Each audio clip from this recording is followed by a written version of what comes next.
Hey guys, so today I want to make a quick little video here comparing my Sony Xperia Z having the latest Android 4.2.2. As you can see when we scroll down like this, looks pretty cool there with the theme. At least I think that's pretty new, and we can have more toggles that we can add, and it's called quick settings. We also now with Android 4.2.2 here on the Sony Xperia Z, we do have a redesigned lock screen here with lock screen widgets, so we can quickly launch the camera there, and also we can add more stuff here if we would like to have access to that pretty quick.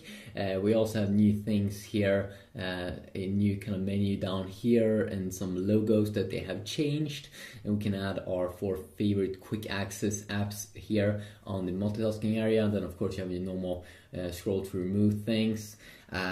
We also do have some more things inside of the settings area.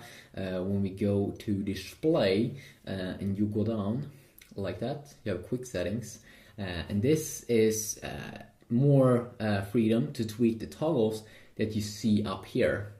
So you can tweak that a little bit more, remove the things you don't want to see. Extremely useful. And then also we do have some other things, but I made a full review if you want to check it out. Let's see. That could be a little bit annoying. So let's continue on here. So let's go down to About Phone, Android 4.2.2. Okay.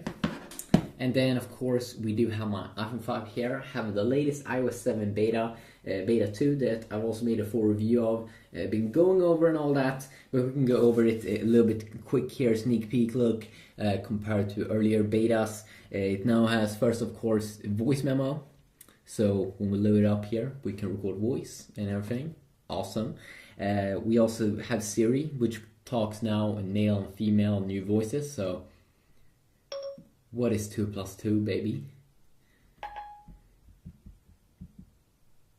Okay, give me a moment. The answer is 4. There we go, taking advantage of Wolfram Alpha here. And of course, if we would like to do the same thing here with our Sony Xperia Z, I'm pretty sure we don't have a voice assistant, but there's one thing that we do have. And let's see, I think after first want to connect to a network, so of course we need to use that. I'm already on my Wi-Fi network on my iPhone 5 and iOS 7, so we can just quickly fire it up over here. Netgear, that's my network name if you're wondering. If you want to connect to it, if you are around where I'm at, you can say hi to me, take a beer with me. No, maybe not. Let's connect. Okay, there we go. So of course, what is 2 plus 2? If you want to use, what is 2 plus 2? The answer is 4. So as you can see, if you want to use voice assistant on the Xperia Z here, of course we can just use Google Now, which is nice. And of course we can also do other things like set alarm at 5 p.m. Setting alarm. And then cool thing here, we can quickly disable it. And then of course with Siri, set alarm at 6 p.m. Okay, I set an alarm for 6 p.m. And we can also quickly disable it here, very, very useful. So it kind of works both ways there. If you want to have a lazy voice assistant, you can definitely pull that off. Have a new clock icon here also inside of the new beta down here. Not a massive, super big deal over there. You also see when you use iMessage right now, you can see avatars. You have some quick tweaks on the lock screen when you are playing music. Not super big though. And then also the FaceTime app is a little bit changed. It's a little bit darker, and also we have apps like reminders, which definitely also has been adding a new little touch in how it looks like. And also apps like the weather app here have now an option to add more cities, so I added Paris there. And let's see here, do we have some kind of weather app here? We probably should have that on the Sony Xperia Z as well. News and weather maybe. and you can also set your location here, of course. Automatically determine my location. I'm just gonna pick a random location where I'm not located at. So if we pick Paris, let's see if we can add more places. Okay, so we can see weather over here, and let's see if we can see the weather over here. So you, of course, weather app, it's something that a lot of people wanna use. Not kind of sure though if you can add more. You probably can't add more here. You also now on the new iPhone here with the new update, of course I can do separate videos going over specific features, but in short here, especially here when we are on our home screens here, of course with the Sony Xperia Z here, we can have widgets, like cool widgets here, like a music player, like a little thing there that displays my latest pictures that I've been taking, a cool search widget, a cool clock widget, and of course you can download a ton of more from the Play Store. Now that's not something you can do on the iPhone. It's still used widgets, and Apple probably will always have it like that. But then of course, if you're coming from iOS 6, iOS 7 is a pretty cool upgrade here in terms of the UI and feel. They definitely revamped all the icons, and it could just be something temporary, but I don't think so. And then also if you want to search, it's a little bit different now. Earlier you did one swipe here to the left, now you just do one swipe down like that, and that is pretty useful. And also that you can do it on all of the home screens. A little bit more transparency here probably also in the new iOS 7 Beta 2 update, and also that it's a little bit snappier overall. Of course, if you want to search here on the Xperia Z, you should probably also use Google Now, and it should be able to find your default apps and things also, going over those. You also, of course, in iOS 7 have the new control center down here, which is fun to bring some default toggles here to the iPhone 5, like Wi-Fi, airplane mode, Bluetooth mode, screen rotation mode, and definitely nice here with the brightness slider there, easy to access. You also in default mode have that accessed, that you can access it here on the lock screen, which is pretty useful. And you also have a quick access to one app here, the camera app, which is also pretty useful.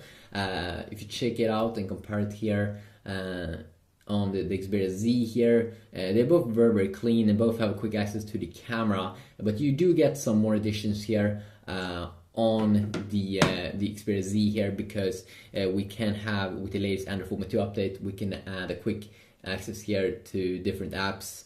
There we have the camera, but then we can also add more apps and shortcuts to that on the lock screen, so probably a little bit better there. And also this new control center down here with these toggles, of course those are the things that you already find up here when you scroll down like that, and it has a nice touch there.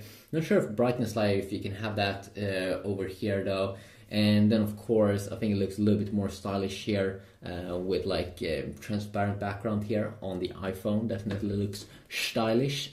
I'm probably can go over other things like the browser in separate videos, because there's just too many things to go over in one video, or I mean I can do that, but this is just going to be more of an overall look here. And of course also if you go down in the notification center here on the iPhone, they mainly focus here on the calendar, the stock. You can tweak this also, and then you do have a section here called all, and this is the place where you will see all of your messages from your homeboys and every girl that ever tried to call you and stuff. You will see that here, and then also you will have a missed page, so you can see everything that you missed, and this looks so badass when you can see through here. I think it looks so cool. And then of course in terms of jailbreaking and stuff, it could maybe come out in the future. And also the thing at the bottom here should probably be transparent, and that's probably going to come in later updates. Quickly a look here. If you do ask me one thing here that is really bad with the Xperia Z here, and that Sony actually have fixed with their new Xperia Z Ultra phone, is the viewing angles on this boy is really bad when you look at it from the sides. The iPhone use definitely kills it over there, which is a little bit boring there for It's a little bit boring there for the Xperia Z, but overall it's kind of like a great device. And then also I don't really like though the glass back here, even though it do have these edges, so it doesn't float around when you put it down on the table super much. But I'm not really sure if glass back is the best material to use on a phone. I'm very happy how Apple removed a lot of that glass on the new iPhone 5 compared to earlier iPhone 4 and 4S, because they were just moving around on the table, and then also when you drop the device accidentally, many times it did break when you did do that with the iPhone 5. So just a quick little look here. Of course, I can go over more things in future videos, maybe browser benchmark, faster videos, just to compare some quick things.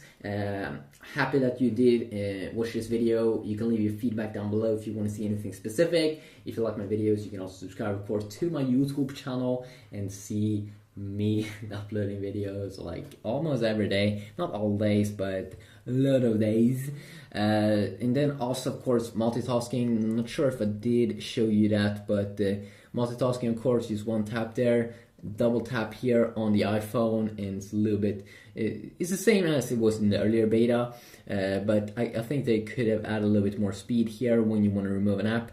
I also don't like that none of these phones, the Xperia Z or the iPhone 5, has a quick button to remove all the apps that you have opened up, like the Samsung device have. But yeah, quick little look. Hopefully you enjoyed. If you did, please leave a like, and I will see you all in the next video. Peace.